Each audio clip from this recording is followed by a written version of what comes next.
Good evening guys. Few days na ngayong weekend. Bagyong ano ngayon, no? Bagyo ngayong panahon. Magkakaroon kami, no? May sinalihan kami endurance, semi-endurance, parang fun ride lang siya sa Metimonan. Ngayon, nagpe-prepare ako.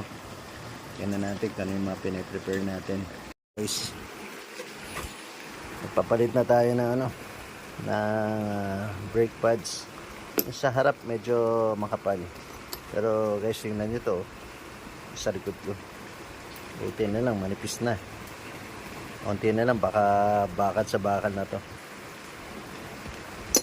And syempre planning palitan tong sa may auxiliary. Hindi ko alam kung aabutin ng gabi yung ride. Alam ko mag-start siya na madaling araw. So yun, gagamitin kong leg bag kasi lagi ako may may bag para sa phone ko. Yeah. Laging may bag. Sana talagang waterproof siya.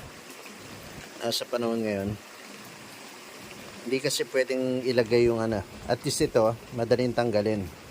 Kung gagamitin ko pa rin yung bag ko, yung belt bag na hindi waterproof, mahirapan ako ikalasin tas kabit. Hindi kagaya nito, madaling tanggalin.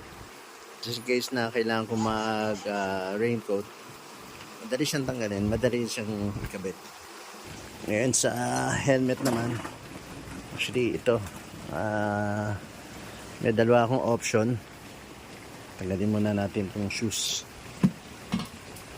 bagong shoes natin, hindi pa natin nagagamit. Itong isa kasi, ito na yung ginagamit ko ngayon guys, itong Spider. Magiging difference lang kasi ito, ito kasi, ito na yung ginagamit ko dati. Kasi ito yung KYT, nakakabit sa kanya pang cardo, yan cardo. And dito sa sa Spider, lang Fleetcon. Kaya lang, kaya medyo nag-aalangan ako. Ito kasi modular. Ito naman lang siya, pang enduro. Hindi ko alam bakit guys, hindi ko alam kung sino gumagamit sa inyo ang KYT. Kung tingnan nyo yung rubber, nagawa na to, na repair na ng tropa.